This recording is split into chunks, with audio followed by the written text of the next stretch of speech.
preface our session this morning. It seems like there's never enough time to get said everything that needs to get said, and I keep coming up with things that I forgot to say yesterday. So let me take just a few minutes, and I'll apologize in advance to those folks that are here to be coached.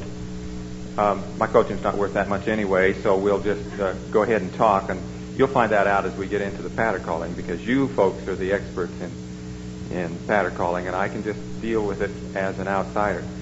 There are some advantages to being an outsider, and that is that I don't know the terms, and so you better darn well say them clearly, or else I'm not going to know what you're saying. The first thing I want to say comes out of a conversation that I had with some people last night. After we finished yesterday's session, about 30 of us just sort of pulled chairs in a circle here and kept right on talking and had such a good time we almost missed the show last night. Time got away from us. But one of the subjects that came up there was, how does somebody go about finding a voice teacher? Many of you have already tried to find a voice teacher, and you know that there's a real cultural problem where voice teachers want to make you into something that you don't want to be made into. Some of the people in my profession have a way of looking down their noses at anybody that doesn't do it just the way they want it to be done. And I know that that can be kind of intimidating for you folks. So I want to give you some advice about what to do to get a voice teacher. The first thing that you ought to do is to tape record yourself, either at a dance or in the privacy of your own home. And then do an assessment of what you feel are your strengths and your weaknesses based upon the tape that you've made. It would be helpful to you if, in addition to that, you got some advice from other people whose opinions you trust. After having had that personal session where you've written down what you think is wrong with your voice and what you want to do about it, then you're prepared to start looking for a voice teacher. I should say that those assessments that you make need to be kind of specific. You should not just say, I want to sing better. You should say, I feel like I need to increase my range, or the quality of my voice needs to be changed or improved. I want to get rid of a raspiness, or I have a breathiness problem, or I need to be able to learn how to sing higher, or I have shortness of breath, or my voice tires quickly and I need to learn how to get better stamina in my voice. You need to be able to say specific things to yourself like that. After you've made the assessment of what you want to have done with your voice, then it's time for you to go shopping for a voice teacher, and you can begin at the local college or university. Normally those are the places where the teachers of best reputation can be found, though not always. You may also look in the yellow pages of your telephone directory, or you might call some of the music clubs that are in your city. Every city has a music club of some kind or another. Another place where trained musicians reside are in churches, church choir directors, high school choir directors, and so forth. Once you've got a list of people, you should shop for a voice teacher much in the same way that you shop for an automobile, or that you hopefully shop for a doctor. You go into that person, you sing for them.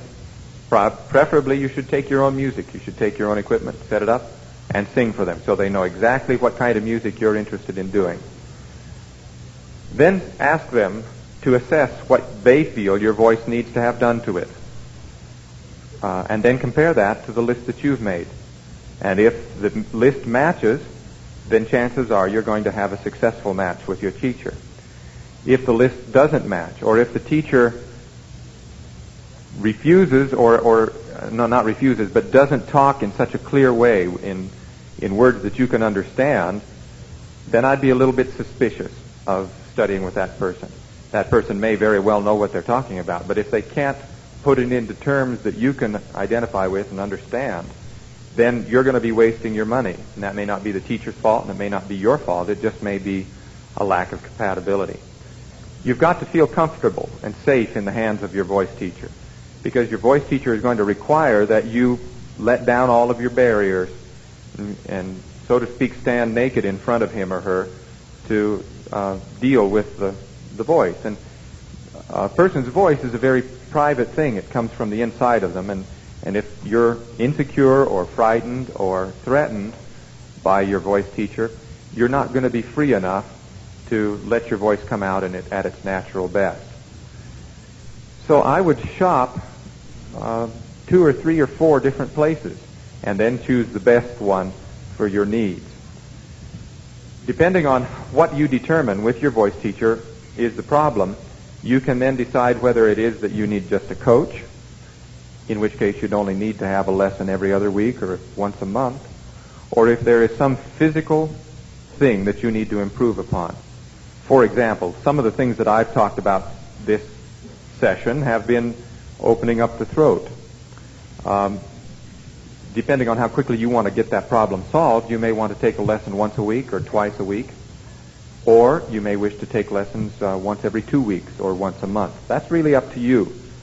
The more frequently you take your lessons, the more likely it is that you'll be able to change in a shorter period of time. Costs for voice teachers vary depending on your communities. In the larger metropolitan areas, lessons can range anywhere up to $40 an hour. In Manhattan or Los Angeles, they may range up as high as $65 an hour for the very best teachers. However, the very best teachers normally are accustomed to dealing with people who are at the point where they're polishing up their voice, and they don't mind paying that much because they're already making that much. You could expect to pay anywhere from $15 to $25 an hour across the country for voice lessons with a good, reputable teacher. If you get it for less, more power to you, but generally my experience has been that you get what you pay for. So I hope that information will help you if you're in the market for a voice teacher. Don't be discouraged. Keep looking until you find somebody that you feel can help you. Now, getting on to the area of patter calls and the parts of my business that relate to that, there are 2. The first one I want to talk about is diction. We talked just briefly yesterday about it, and I'll just make a very quick review. First of all, the sounds that sustain the voice are the vowels. And the vowels need to be produced in a relaxed fashion. The base of the tongue and the laryngeal area here in your throat, the cartilage of your larynx and the base of your tongue, need to be relaxed. The more tense they are, the more work you're going to have to do. The less tense, the less amount of work, the less fatigue. So all of the vowels need to be produced in a relaxed fashion. You should start out by practicing the 5 cardinal vowels, beginning with those that will encourage the greatest amount of relaxation, which are O and Ah. Ah, O, Ah, O. And try to get that until you feel no movement in your throat. And you'll say, that's not physically possible, because many of you will feel yourselves and not even be able to make a beginning of a vowel, not even be able to make a sound without something jumping in your throat. Well, you can still go ahead and do it and let it jump, but the more you improve upon it, the better you'll be. Then the vowels that in English are the most difficult to work with are E and A. In the vowels E and A, you can feel, if you'll say them. For right now, would you just say E, E? Now, analyze with me what just happened with you.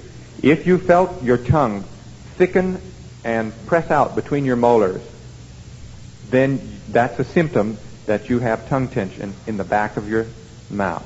Say it again. E. Again. E. You sense that thickening in the tongue wanting to pull backwards. That's characteristic of American English, but it's something that singers have to learn how to overcome so that you can overcome the tension that causes you to fatigue. Say O. O. Again. O. Now go O. E. O. Again. O. E. O. Glide them together now. O. E. O. Again. O. E. O. The idea is to keep the E relaxed in the back of the throat like the O is, and let the O have some of the tingling in the teeth and across the nose, which the E has. Let them kind of help each other out. Those kind of exercises you can do anywhere that you want to, anywhere that you're not too self-conscious to practice them, in the shower or driving. They don't require a tremendous amount of concentration while you're doing them, but they do require a great deal of repetition. Many of you have as much as 40 years or more of practicing reinforcing bad habits. Now, it's not going to take you 40 years to unbreak those habits, but it's going to take a little while for you to unbreak them. So I'd suggest that you start practicing on it. The next, and for your purposes, most important part of speech are the consonants. The consonants give structure and shape. They're like the bones of your body, and the vowels are like the flesh that hang on your bones. The consonants help define the words that you're saying. Consonants are broken down into three major groups. The exploding consonants, which are the most distinctive, and those are the P's and B's, D, T, G, the hard G, G sound, and the K sound. Those 6 consonants are the most distinctive consonants in our language. Yes, there are the B and P. Those are identical consonants, except that when you say B, your voice box is vibrating, and when you say P, the voice box is not vibrating. But they're formed identically the same by bringing your lips together, letting air back up behind the lips, and letting the lips explode. B, B. Try that, please. B, B. Some problems. If you keep your lips tight, you will not get as good an explosion as if you let your lips be rubbery. B, B, B. It makes you feel really intelligent at first, but it really gives you great results. P is exactly the same, except that you don't have any vibration in your voice box. Try it. P, P. Take the E out of it and go. See, it's exactly the same gesture. The next set is D. The tongue is brought up behind the teeth in the front so that it closes off the whole mouth. Air backs up behind the teeth, behind the tongue. The tongue moves and there's an explosion. D, D, D, D. T is exactly the same way, except no voice is there. Try it. They're identical. They're companion consonants. And the same thing is true of the K and G sounds. In those sounds, the base of the tongue is raised until it touches the soft palate and closes off all of the passage into the mouth. The air backs up behind the tongue moves, and you get an explosion. G, G, G, G. And the same thing for K. K, K, K. They're identical. The muscle requirements are identical, except that their voice sounds in some of them. The next ones that are troublesome are the sibilants. Those are the S family, and that's S, or FH, sh sound, the Z sound, and Z sound. Again, these are companions. S and Z are produced exactly the same, except that Z has the voice vibrating, and S does have no vibration. S can give a real problem to people. People whistle when they S. They have lisps where their teeth don't come quite together. So that may be something that you'll want to practice. It can detract if you have a whistling, I can't do it, but a little sound like that comes through your teeth when you try to say S. And S is one of those really noisy consonants that if it's too prevalent in your speech, well, you have to treat it kind of like salt in food. If you get too much in there, it's just really not very tasteful. But if you have just enough, it flavors up your conversation very well. So you can assess this only by listening. Listen very carefully to your tapes. And don't just say, listen in a general way. Listen for the consonants. Listen carefully. Are your S's too noisy? Do they sound too long? Basically, they should make the same kind of sound that your finger makes, a moist finger on a hot iron. Just that long. They're very short. Listen to yourselves and analyze how strong or weak your consonants are. The third range of consonants, and these are the more difficult consonants, are the continuing consonants.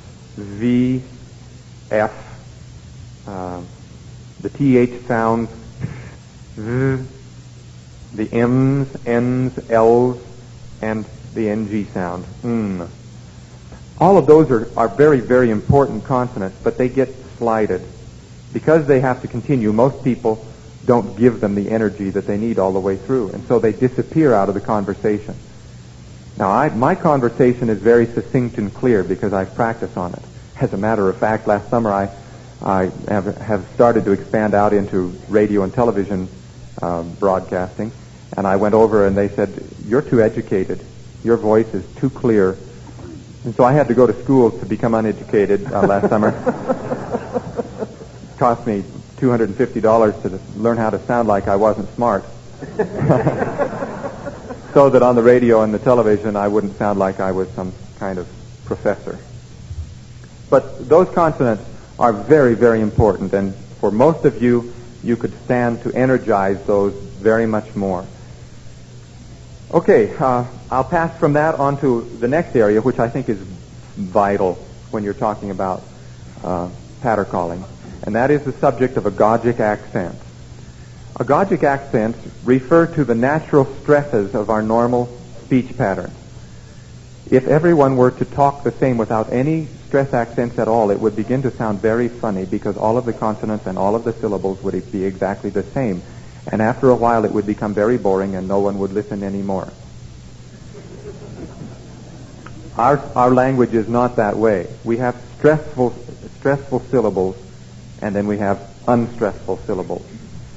As patter callers, you need to learn about agogic accents because they set up a natural flowing rhythm in speech patterns.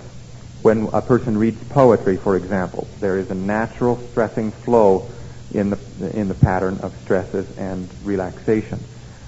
As a patter caller, you need to try to judge your pace so that the stress accents in your language fall on the stress accents of the music. For example, the simple turn, honor your partner, has 2 stresses in it. And most dancing is in a 4/4 pattern, meaning a stressful beat on beat 1 and a stressful beat on beat 3. So if you're going 1, 2, 3, 4, honor your partner. But if you put those stresses at places where there are no logical beats in the music, it's going to confuse your dancers a little bit. One of the main pleasures of dancing is to be able to move to a regular, recurring rhythmic pattern. And that's true of all societies. Dancers want to have your help in finding the beat, in staying with the beat. But if you give them things that cause them to get confused as to where the beat is, if you distract them from their main activity, which is to move with the beat, then you're going to set up a subtle chain of frustration in their mind that they may not be able to identify immediately, but which will leave them walking away from the dance saying, I don't know what it was about the dance today, but I'm tired. Whereas on other occasions, they can go to the dance and walk away from the dance after dancing for several hours and feel very invigorated. Some of you that may be joggers know what it feels like to get into a pace of your jogging and then to get in a group of people whose feet are going at a different rate than yours are. It becomes very confusing. It becomes unsettling. But once you all sort of settle into a regular pace, then you can go on for long distances. The same thing is true of your dancers. So one of the things that I'm going to coach on today is going to be to help you try to find the agogic accents in what you're saying. Now, before you get up here, here's how you do it. You set up, in the introduction of your song, the regular metronome, the regular recurring beats inside your body. As a matter of fact, you may even want to move to the beat. Even if not a lot, then just bounce your body in time with the rhythm of the music. And as you do so, without ever having to think about it again, your speech patterns will begin to flow in the pattern of the rhythm of the music.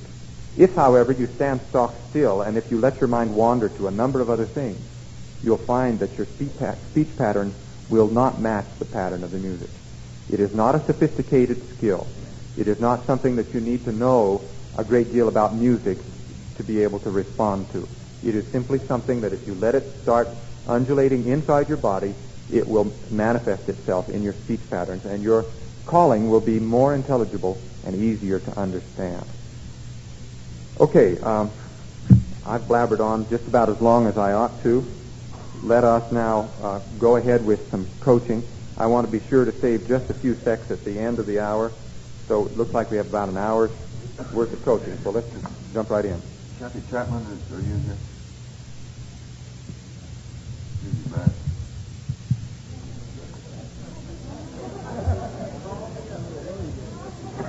He about had a heart attack. I think you call him up here to be critiqued. You're next, Kathy. He was thinking to himself, I'd be happy to skip lunch if they just don't call my name. David Weichman. Am I pronouncing that correctly? Wishman. Has anybody seen David? He left his checkbook at the CALLERLAB table. All of them signed, I think. No. First person, Bill Picasso. And please keep in mind again that this is different. You don't have to worry about the figure you're calling, whether it's going to work or not. We're not going to be critiquing that. We don't care whether it works or not. Say anything that you wish with regard to calling, and don't worry about the sequence or the pattern or the figure or whether it's going to work correctly or not. What Arden is looking for is what he said, Lord. I won't know if the figure's right or not. Right. And Arden, this is Bill Picasso. Picasso, I'm sorry. I can't read. Where's the bell, isn't it? Sorry, Bill. Okay. Pardon these words.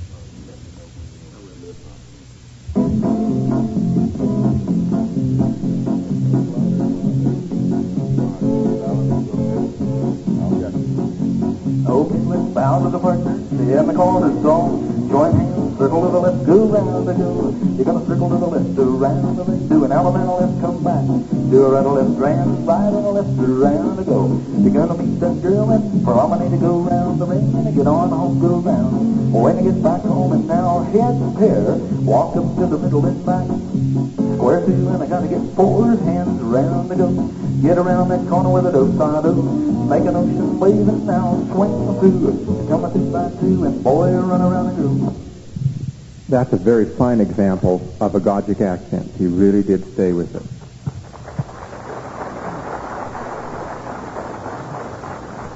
He did that without even dancing around up here. There are 2 things that I'd like to suggest to you, Bill. First of all, the inside consonants of your words are very casual. They work, but they are very casual.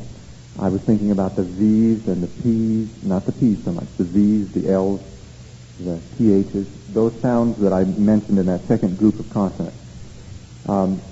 Would you try this again? And I want you to concentrate very hard on not just the words that you say, but the parts of the words that you say, the inner parts of the word, so that there's a beginning to the word, a middle, and an ending to every word. Just concentrate that much and see if that'll make a difference.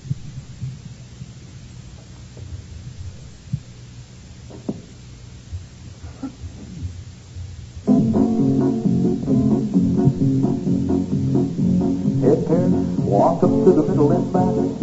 Do a right and a left to turn the girl and now start through, pass through. You do it upside-do, get all the way around, make an ocean wave and there swing through. Ocean wave. Run around a girl and then bend the line. Walk up to the middle and back. You're gonna pass the ocean, swing through. Let's have those boys run. Then couple circulate, move up. Then bend the line, walk to the middle and back. Then pass the ocean now. That's very good, very clear. I would have a little trouble as a dancer because the tone of your voice is so casual. We're not singing right now, but there's still that issue of what does your voice sound like. You want to try to make your dance, every single one of them, sound like you were just creating it on the spot. Now, if you've said something 300 times or 3,000 times, it's very easy to become uninspired in what you're saying. I know that for experience, and you get into a long-running show, like I've done, and after you've had the 30th performance of it, or in some cases the 400th performance of it, you can do the show in your sleep, but the trouble is the audience can tell that you're asleep. So you want to engender a mood of happiness and enthusiasm like this was the best thing that they could be doing at that time. That means that you have to feel like it's the best thing they could be doing at this time. And I could give you some specifics to change your voice, but here's an area where your emotions can do that for you. If you feel excited, your voice is going to sound excited. A very subtle series of changes occurs. And it takes a long time to learn how to sound excited when you're not excited. It can be learned, but it takes a long time. So the easiest thing to do is to just be excited. You don't have to worry about it so much. Would you do a little bit of this again and make it sound like you really wanted us to dance? Yeah. Okay. It's a lot easier to sound nervous. There's some truth in that. Okay, let's bow to the partner. The corner's all hit. Walk up to the middle and back. You do a right and left two. Turn the girl right there and now stars through. You're gonna pass through and do it outside of the outside curve. You make an ocean wave. You could hear the difference, couldn't you? What did it feel like? What did you do differently? Can you define what you did differently? Yeah, I forgot about being up here, and I thought more about being at a dance doing it. Okay, good. Enjoying it. Bill probably couldn't tell you the physical things that he did to make the difference, but all of us know how to make those differences. You ever thought why it takes us until we're age 3 to learn how to say words, to talk? Because for the first 3 years of our lives, we spend our lives learning nonverbal communication. We learn how to make exciting noises, and high noises, and low noises, and sad noises, and happy ones, and angry ones. And that's the thing that a child hears first. Before they hear words, they hear tones. And that's the first thing that a baby learns to do, is to begin to play with tones. So all of you know how to do this, and it's intuitive. You learned it before you even knew that you were learning it. But you just have to learn how to tap into it again. Very nice, Bill. Thank you.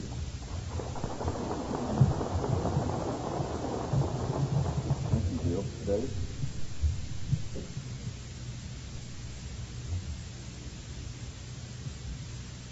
Next victim, caller, Arden, Mrs. Dave Fender. How do you do, Dave?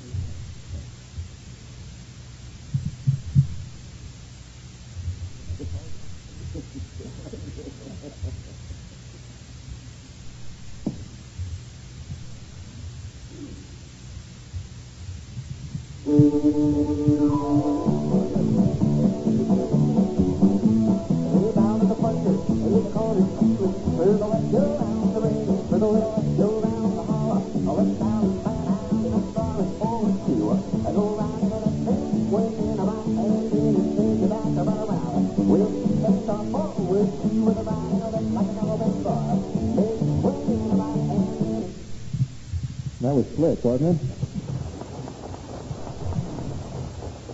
You all understood that very well, didn't you? I had some trouble with it. Mainly because I didn't hear the ends of your words, and so I was still busy saying, what was it he said just a minute ago, or that word before, and you've already said another one, and then I'm always 3 words behind. You need to close off your words. You need to make sure that your energy stays with you all the way through what you're saying. Anybody who's been around a piano knows that when you strike the string, the loudest point is at that moment, and then the sound decays away. Well, there's a kind of a similarity there between the way our mind sends signals to our muscles. If our mind just sends an encapsulated idea to our throat to produce the word round, for example, if the mental picture is not of that whole word, we'll end up with the word round. We may get the N on it, but we certainly won't get the D on it. And you can take those ending consonants, and this is something that's really helpful. It'll take a little practicing. But if instead of thinking of the D in the word round as being the ending consonant of the word round, if you think of it as being the beginning consonant of the word the, So if we're going to say something like round the corner, if you put the D as if it were the beginning consonant on the word the, then your mind's going to leave it in there. So I guess what I'm saying is you need to finish your words all the way. And if you will, that'll just clean up the intelligibility of what you're saying. Let's try that again.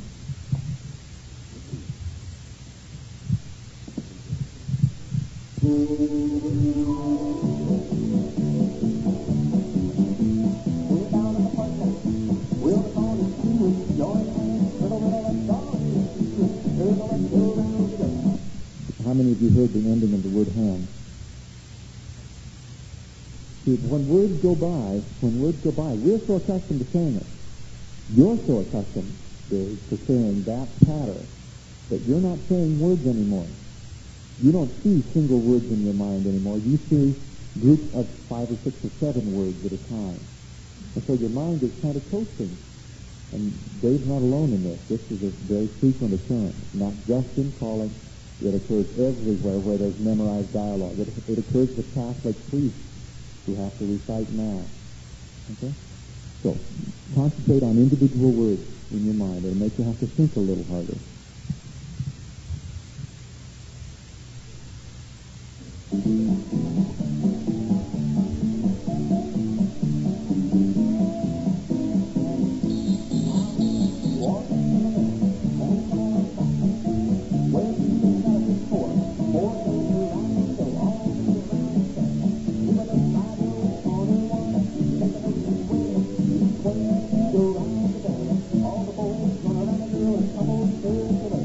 That's already better, isn't it? You do have to think about it. I'm going to try a little exercise. I read a very interesting book a couple of years ago. The book is entitled, there's a larger book called Zen and the Art of Motorcycle Maintenance, which is a very, very heavy philosophical book. Then there's another one called The Inner Game of Tennis. Some of you may be familiar with that book. It's a book about tennis, but it's really a book about what to do with your brain.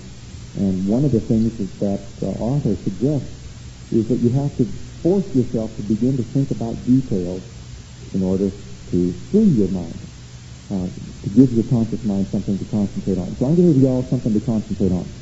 I want you to count how many D's there are in the length of time that he calls now. Yeah, Dave, you think about it too. Then we'll see how many, if we get any agreement at all.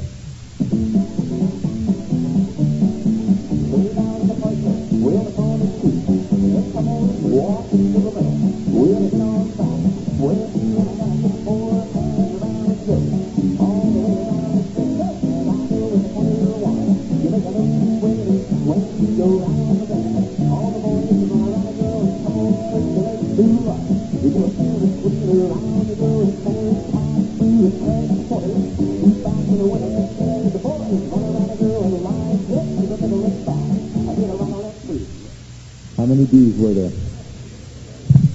How many say 7? How many say less than 7? I came up with 4. You got 5. There might have been 5. Some of you counted all of them that should have been there. And the rest of us counted the number of the ones that were there.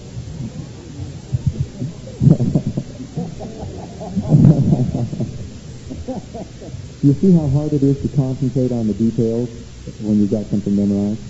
This is a good exercise for you to do when you go back to home.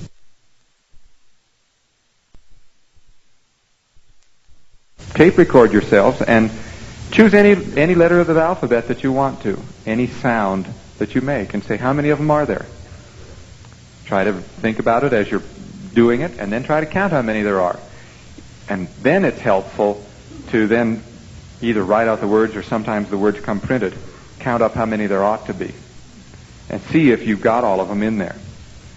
Okay, that would be my suggestion. It just requires, not D's alone, I just happened to choose that one. The component parts of speech are pretty much there. You all didn't have any trouble understanding him, and As a matter of fact, as he did it second and third time, it got even more clear.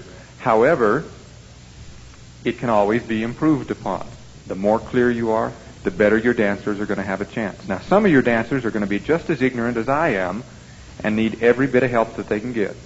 Some people are going to know what you're going to say even before you open your mouth, and it won't matter if you say it right or wrong. But think about the poor schmuck like me who needs that extra help, okay? Thanks, Dave.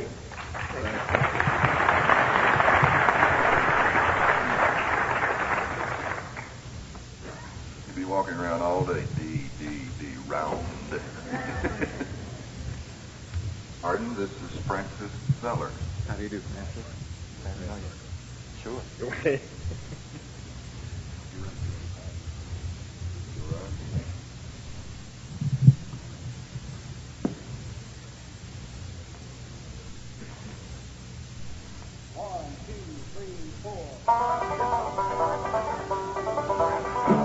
Bow to the partner, turn and bow to the corner, two, circle to the left, go round the ring, you circle to the left, walk out around the corner, seesaw that pretty little toe and back to the corner, left alley man, here we go, right, left, grand, and go around the land, hand over hand around you go and meet your girl and promenade them here and there. We're going to play the same game again, aren't we? Only this time, I'm going to touch something first of all, and that goes back to the first person that was up here, and the enthusiasm that you do with your call. Now, sure, that's true. Nobody's dancing. Why don't you make them feel like they want to be dancing? Make them tap their toes. The funny thing is, it isn't just to make it sound more exciting that I'm asking for this change. When you're enthusiastic about something, when you want to be understood, when it's so important, it's amazing how you find a way to make yourself understood. And when it doesn't matter to you, when you're casual about it or indifferent, then it's amazing how sloppy your speech patterns become. You try it sometime. You watch how your sons or your daughters talk to you when they're telling you that they can't do the chores, as compared to the way they talk to you when they want the car. They find a way to be understood when it's important. And the same thing will hold true in here. So I want you to go back now and have such a desire to have them understand what you're saying that it brings enthusiasm into your voice. And then we'll find out if that doesn't clear up some of the little things.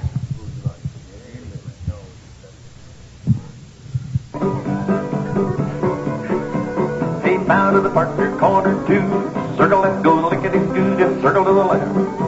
Walk out around the corner, come back, see, saw that pretty little toe and then do an element left like an element bar. Go right and left and form a star, swing right in and you make that star. I like that. Still didn't have anybody dancing. No, but I came close. Now we're going to play a little game like we just did, and we're going to do it with the letter T. Mm-hmm.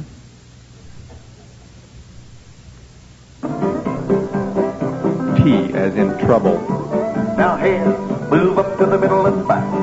Square through and they get me four. Four hands around to go and then swing through and the outside two. Spin the top. Move up, do a right left through and turn the girl. Star through, pass through, trade by. Star through with the outside two, then a right left through and turn the girl. Star through, then square through 3/4 round you fly. Trade by, left alley man. Now that I let that on a little bit too long. You were probably losing count there. How many got more than 20? How many got less than 20? Okay, how many got less than 15? How many got less than 10? Okay, you folks, there were around 20 of them in there. There was a bunch. We weren't counting the THs at all, just the plain old T's. It's amazing when you start trying to listen, trying to force your mind to concentrate on the details. And if you'll force your mind to concentrate on the details, I'm not talking about while you're at a dance now. I need to preface that. Don't do this while you're at a dance necessarily, but while you're practicing to improve yourselves, do it. It will really make a difference in your life. So what keyed me on this, what keyed me on with this was the way that you say the word L-I-F-T or L-I-F, no T. Yeah, it needs to be there. The tail end of the word, that was what keyed me on it. And it got better as you did it. Thank you very much. Left? Oh, well, maybe we need to talk about how many E's there are in the... When you first said left, I thought, I didn't hear him say that at all. But he was saying circle left or right and left through. Yeah. Now, it helps to be somewhat ignorant. No.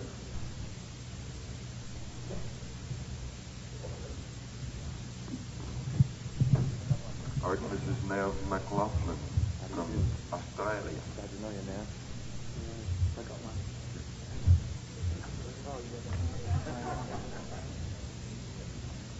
Thank you.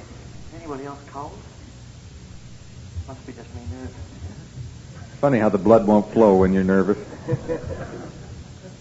I hope you can understand me without my accent. Everybody else here has accents, I don't.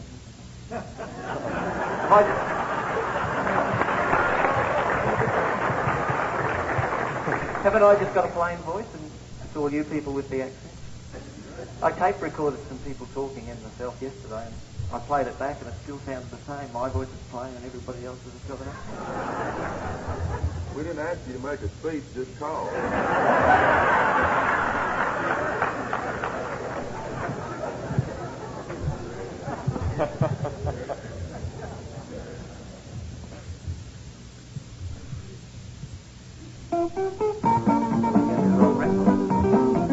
Well, you bow to the popper and turn and bow to the corner too. Join up your hand, make a little ring, circle to the left, go around and then walk all around that left-hand lady and seesaw around your own. Left arm and that corner, grand old right and left around. You go hand over hand around that ring and you meet a little girl. You at a side, men start with the left in the middle of the ring and turn it once around. You go start promenade that girl rolling round the ring and then girl backtrack go the other way around.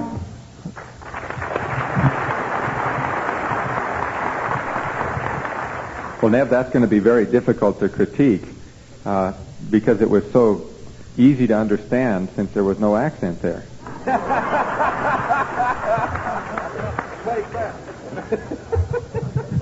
That was really very well done. I'm not going to say that what you were doing was not right. It was very good. And I want to make a point here. I meant to make this yesterday.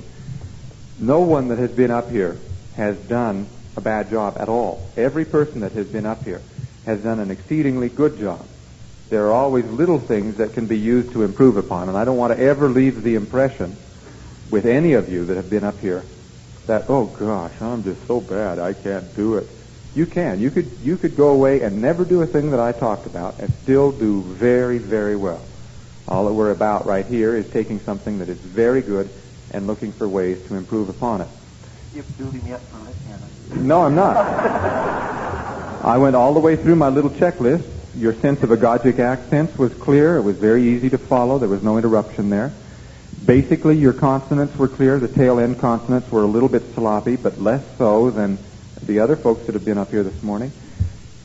I'd like to, the people with accents had a little trouble. I want to try to take some of the less recognizable consonants and play this little game for a while. N is easy. There must be a million N's because everybody uses their hands in square dancing. But I want to concentrate now on the sound TH. Either as in three or as in the. Okay, let's try it. Let you concentrate on it. It takes longer time in order for those kind of consonants to hear. You've got to prepare them and say them and let them last a little bit longer or else they won't.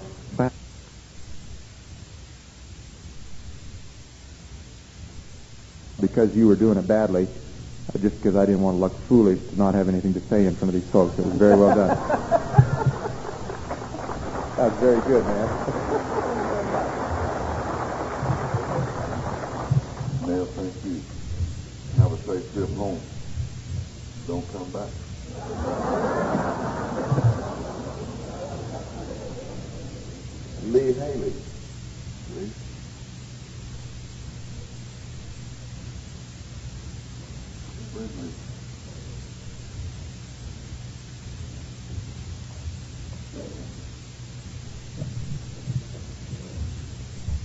Bar, no bar, leave bar, leave bar, want a round one with a hole in it. Now if you let leave bar.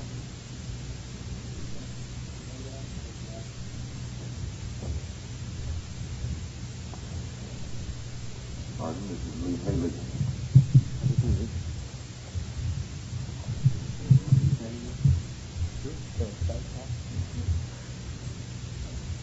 Apparently we're not in here when we gave the instructions. I ain't gonna tell you nothing.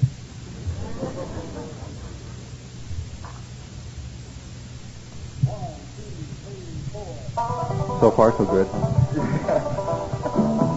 We'll bow with the partners and bow with the corners too. You join hands, circle to the left around you go. You do an island and left, grand right and a left around that ring. We'll meet that girl on the other side. Do the side, do it, then promenade to go walking round. Head couple, wheel around, right and left through, turn a little girl and then you pass through with a wheel and deal. Do a double pass through. First couple go left, next couple go right, right and left through, turn a little girl. I have no criticism to offer of the words that you're saying.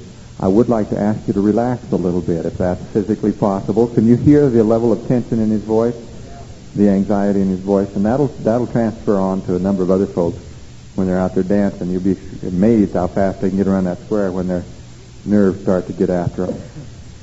So, can you just take a couple of deep breaths and relax all the way down through here and take some of the edge off your voice, and it'll actually make it easier for you to be understood. Yeah, look at that handsome person in the mirror that's standing back there at the other end. Okay, let's try it again.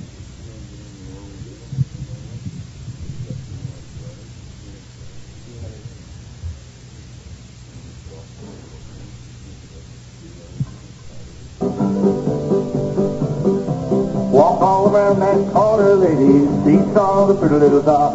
4 men to start. Right from the very beginning, you've got some tight muscles here, and this is something we talked about with singing, but it has its manifestation in any kind of speech that we use. You're putting a lot of stress on your voice by having tight breathing muscles. Can you just kind of take some deep breaths through your nose? Again.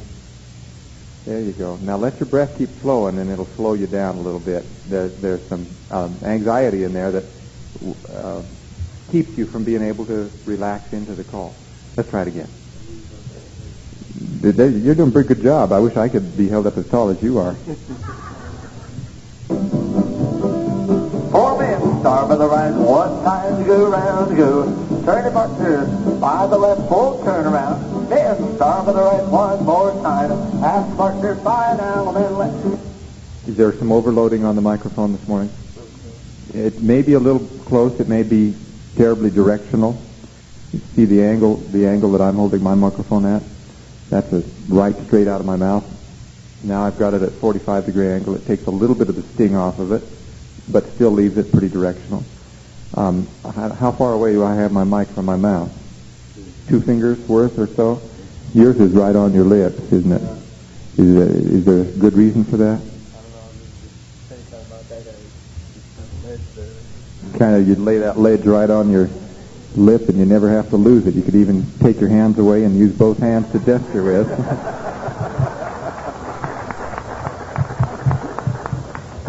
Those of you back can't see that he's got braces on, and if he just hooked it on one of those lower, he'd be all set. Yeah, I'm sure it was. People that have things like braces on their teeth, I had one fella come up and ask me about false teeth and whether that would create a problem in being understood, and I'd say basically no, but it's more difficult when you got braces because you got more garbage in your mouth that your tongue has to get around. But I don't think that's the problem. I can understand your words perfectly well.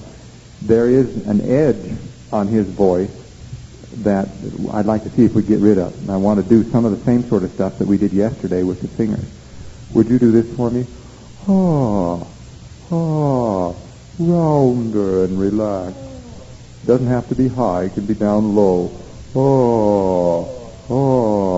Let them hear the progress. Okay. Now would you go, so that it feels really relaxed. Okay. Now, with that feeling in mind, with the spaciousness behind, go back and call again. Not so much mouth movement as there is a feeling of relaxation in the back of your jaw here and right down in here. Just nice and like somebody had shot you full of Novocaine. You know what that feels like, don't you? Do an element left, do element star. Relax, Go relax. right, go left and swing and back up star. Back down the line, shoot that star. Forward two, go right, go left and swing and another star. Back it up, boys, element star. Shoot that star. Back. Red, right and left, red. Go walking round. That's very good. You don't know how glad I am that you folks can hear that difference, because I really can, and it makes your voice more friendly, more easy to listen to. Would you describe to the audience what it feels like? I feel a lot more relaxed and easier to get it out. Where were you relaxed? Were you relaxed down in here, or right up around your neck, in your breathing muscles, or all over? Yeah, it may have just to do with the fact that you've been up here for now a couple of minutes and your heart slowed down a little bit. But there is a natural, easy kind of rattle that occurs in a person's speaking voice when they're at ease. And then there's a tension, a tightness that creeps in when there's nervousness or a high level of emotion. And I just put it into my voice now. And if you were to listen to that kind of a voice for a very long period of time, all of you would start to get nervous without knowing why. So it's important that as dancers, dance callers, you seek to create a mood that will allow your dancers to be free to enjoy themselves. Part of that is being able to speak clearly enough so that they don't have to work too hard to understand what you're saying. But even more fundamental than that, the tone of your voice has to project a feeling of well-being, relaxation, pleasure, and happiness. And if you do that, they're going to respond in kind. And if you don't, they'll not know why, but they won't enjoy dancing to you. Very good. Thank you very much, Lee.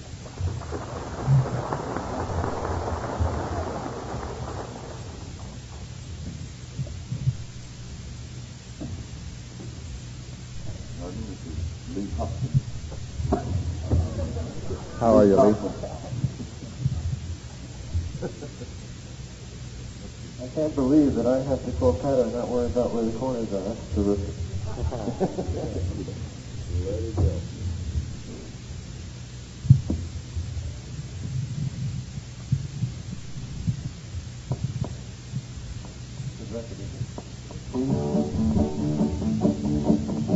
Why about the partners, your corner two, in first and third, move to the middle and back. You do right on the three.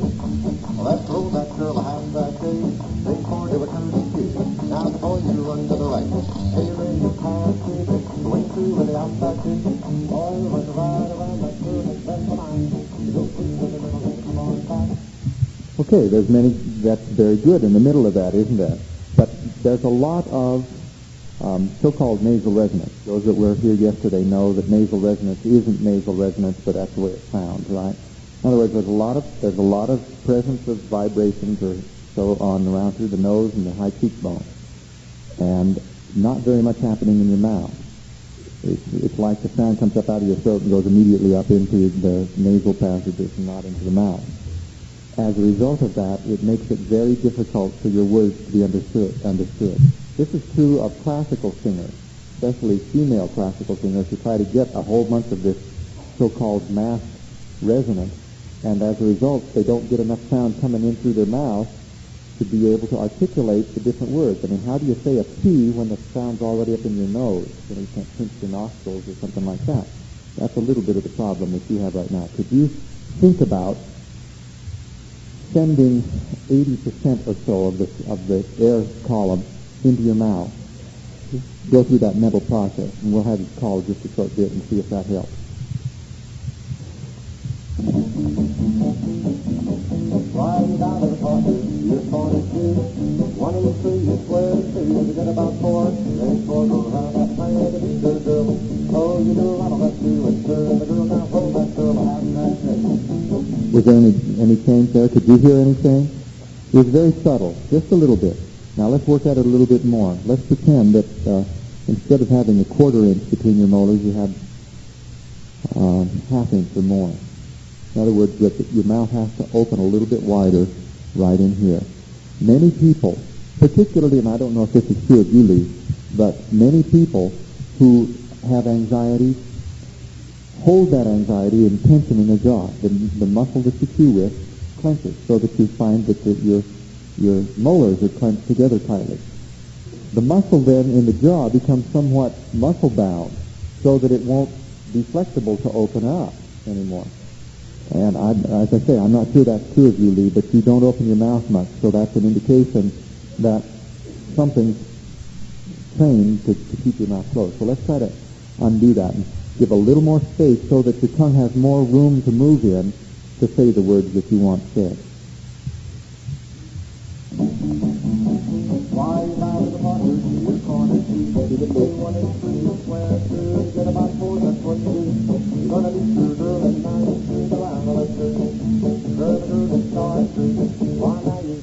When that was on, it was much better, I think, yes. Now, let's talk just a minute about your microphone. Are you holding your microphone that way because I said to at Kansas City last year? Good. I don't want to take responsibility for that. There were a couple of people that when I came to Kansas City, I saw many people with their microphones straight onto their mouth, and there was an awful lot of overloading. So I made some comments, just kind of off the cuff. And some people didn't agree with me and let me know about that, and assumed that what I was trying to teach was this kind of a posture. And there is problems with that, particularly if you're dealing with a directional microphone. If you shoot across the top of the microphone, you're only going to get a very small portion of what's available. So the professional performers generally look for about a 45-degree angle leading up toward the mouth so that you get a good sense of directionality, but that there is some the exploding of the P's and the T's and so forth that goes over the top without this kind of explosion into the microphone where you get a T or a P. You don't get that kind of response. So let's see if we can get a better angle on your mic and pick up a little bit more of your voice. So right now, let's tilt it till it's right about like that. Okay? 195 of the partners, your quarter two, they wanted 3 square through to get about 4. Let's go to the man, gonna be good, let's go to the battle and free. Further good and start free. Why don't you pass through this, going through with the outside tree? Boy, run right around that curve. Much better, much better. You're from Manhattan, aren't you? New York. Okay. In the upstate of New York and up into New England, there is a peculiarity, a peculiar accent with the way that the ah vowel is said. It's sort of flattened out. And instead of saying father, it comes out more like father. There's no opening, and you exhibit that characteristic, which is normal. You grew up with it. To say a good, clear ah, to help form the word so that they're easily understood, you need to give a greater sense of space. And so every time that you say a word that has the letter ah in it, that sound, think about making that sound more like the ah of AW of odd, or the word God, so that it has a rounder sense to it. I've got to give a disclaimer when I say this. What you're trying to do is to communicate to the people that you're calling for, and most all the time that means that you're calling for people that have the same kind of accent that you do. So what I'm saying here about asking him to open up his R's may just be a bunch of baloney, because if he goes back to New York and goes and opens up those R's the way I'd like him to, they'd say, what sort of foreigner got a hold of you? But I'm really not saying anything different than the skills that radio announcers have to go through. You'll know that radio announcers very frequently have to be trained to speak with a middle American accent so that they can work in Atlanta, Georgia, or Chicago, Illinois, or Los Angeles, California, and fit in.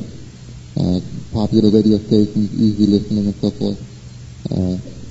So this kind of generalizing of your accent will help you to have a larger market that you could call for. Let's try it again just for a second. Before you put the record on, what are your first words? Can you remember what you start with? Okay, hold that up. Say that into the microphone. All right, walk around the corner. You've got it. The first one of those vowels is one of those R's. Can you make that into an AW sound? Walk around the corner? Yeah. What's next? Seesaw, how's that? Okay, seesaw. Okay, seesaw. Make sure that there's plenty of room on the R. I don't Okay. feel comfortable with that. I know. It's going to feel very strange. Just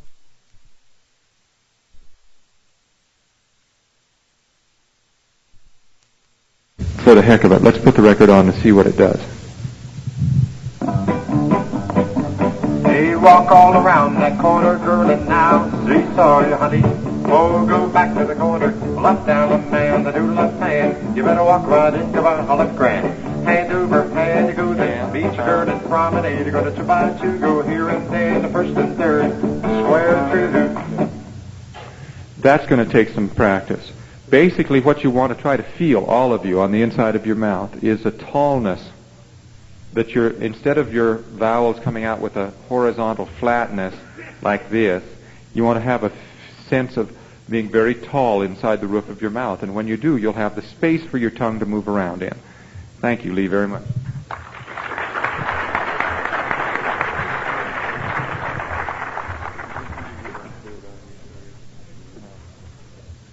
Arden, I thought I'd just mention to you that Lee Kopman did calling and instructing of square dancing on the Phil Donahue show last year that was aired twice across the country and did a very good job for square dancing in that regard.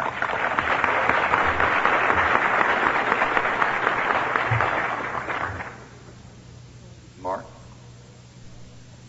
While Mark is coming up, it dawned on me that those of you that are expert square dance callers are probably masters at the Rubik's Cube, too. My son has taken up the Rubik's Cube, and it's really something to be able to find your corners again, isn't it?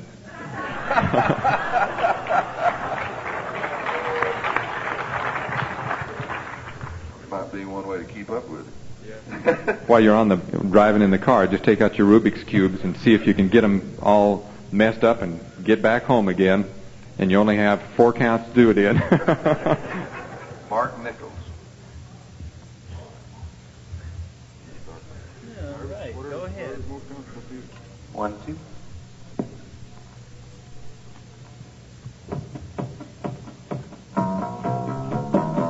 Well, I'm gonna bow to the partner and the corner's hall. Heads walk up to the middle and back and sing 4 square through. Well, I'm gonna get me 4 and then you do a do-side-do, the outside 2.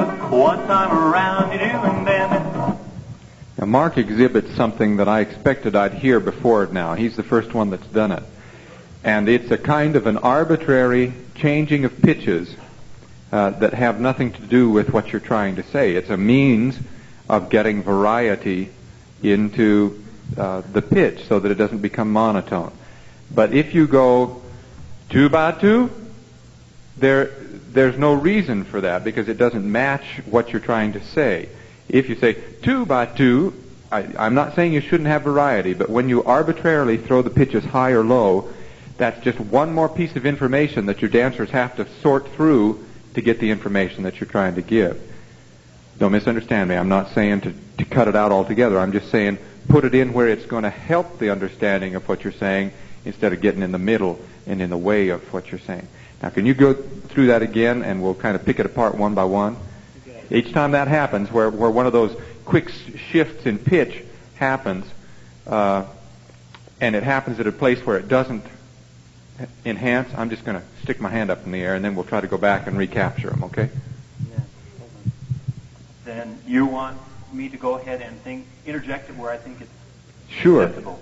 Where the agogic accents, where the natural stress accents are and the things that you want them to understand, you can put them in there. But when they come after the beats and at points where you're coming to the end of a sentence and your voice would normally phrase downwards and you throw a phrase upwards, that's the same as asking a question.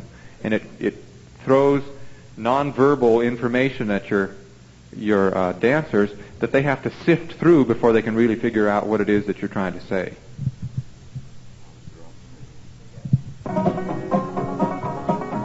When you do a curly cue, you ask off 3/4 around. This time, hey, swing through, and the boy run around the girl, and you bend the line. Walk up to the middle and back, hey, square through in the middle and go. 4 hands around, you do all the way around.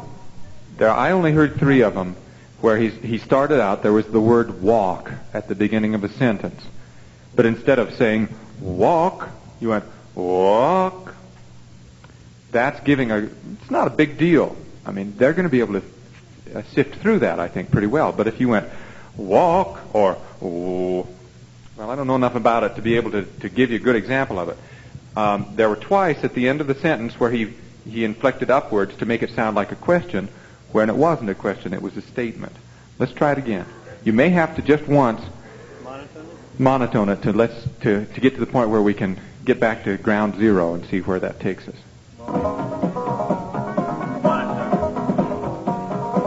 Head square through. That's good. Around to go all the way. That was one place where he inflected his speech downwards, but it was at an appropriate point, and so it enhanced what he was doing. You thought you were monotoning. All I'm saying is watch out for arbitrary changes of pitches at points of time where it's going to confuse your dancers. And that was very well done that time. You do a curling cue, cast off 3/4 round, heads walk up to the middle and back, square through in the middle, count about 4 does, saw do, all your way, make your wave and swing through, then the boy run around the girl, walk up to the middle and back, this time square through, 4 hands around it, you're going to count about 4 and then I did it again. Not really. I found that, for my taste, very much better. Now you've got the feeling like you've got to go down in the basement all the time. You go ahead and get your voice on up there, but just do it at times when it's going to help the understanding and not get in the way. Let's try it one more time, and this time I want you to stay up in your voice. Don't drop down all the time. But just be aware of what it is that you're trying to say. Okay? Now let's go ahead and call with that call. Yeah.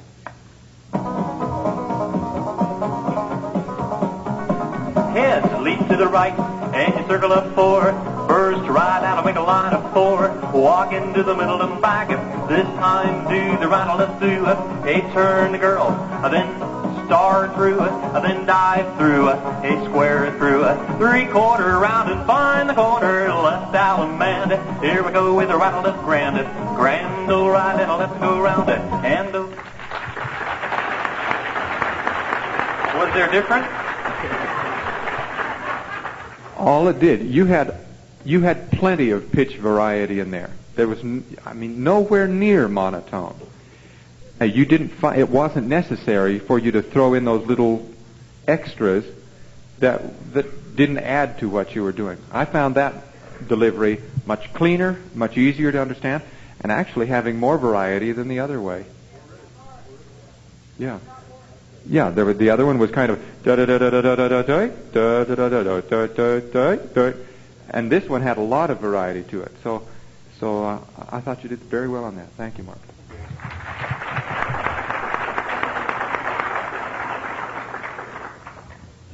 Arden, I found in a situation like that where you begin to change your voice and the dancers are dancing along very smoothly, and every time you get one of those whoops, and they'll hold for it, they seem to want to lift with you in that regard. Yes, sir. Yes, we are. This is Phil Farmer, Arden. How do you do, Phil? Sure. Ready? All right.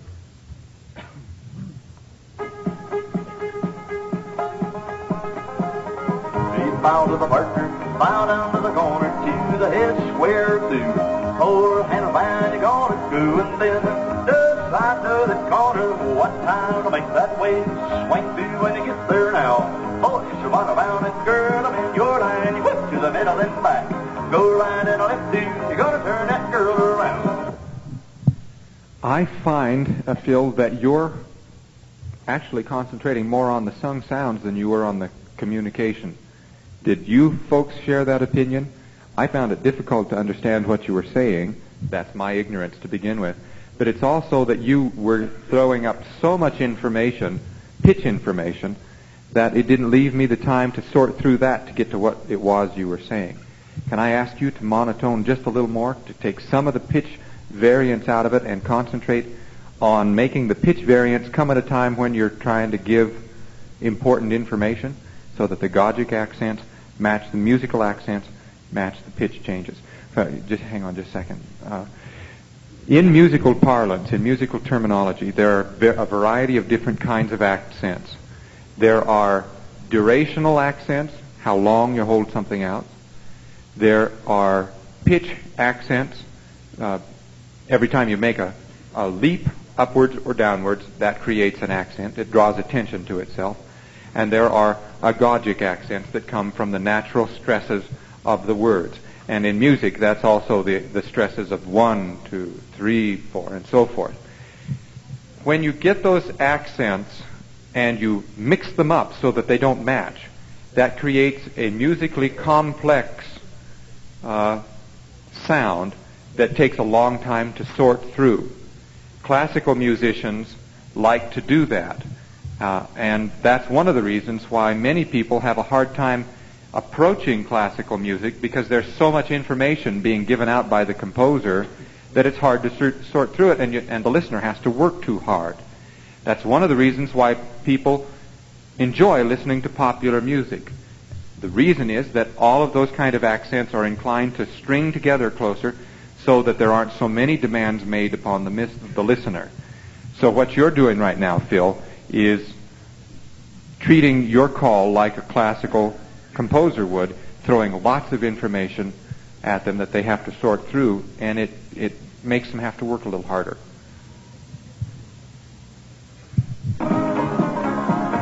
Let's have a head square through, 4 hands round you go. Do side to the corner, girl, make a wave swing through. Boys run right around her, now bend the line, go right and left them, head turn. Did you notice how he said line, and there were about 5 pitches strung in? There was the pitch that he started the L on, and then there's a long scoop, and the N ended down somewhere else. That's going to make the word line very hard to understand. Now, they understood it because they knew what it was meaning. I didn't understand it, except that I was here close at hand. That's one example. Let's try that again now. Head couple square through, 4 hands round you go. Do side to the corner, girl, make a wave swing through. Boys run right, bend your line, do a right and a left through. They turn a girl around you go and pass the ocean, swing through. Now, I found that very much cleaner, did you not? I'm willing to acknowledge that this may not be in agreement with many of you, and all I can say to that is that if you don't agree with it, don't listen. Ultimately, you all are responsible for calling the way that you want to call. But hopefully, this will give you some information that as you begin to listen to yourselves, the things that you'll want to listen for are these arbitrary pitch changes, the agogic accents, the strengths of the consonants in the middle. Phil, I'd suggest that you take a tape recorder and work with yourself to make sure that when you change your pitch, it's because you intend to help the dance and not just to be changing it just for the heck of it. All right. Thank you, Phil.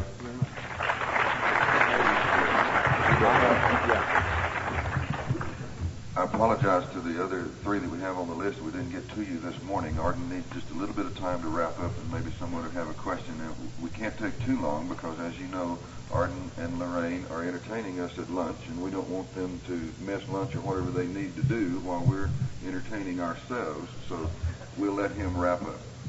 I want to just make a statement. We're going to, John Kaltenholler is going to do it again at the luncheon.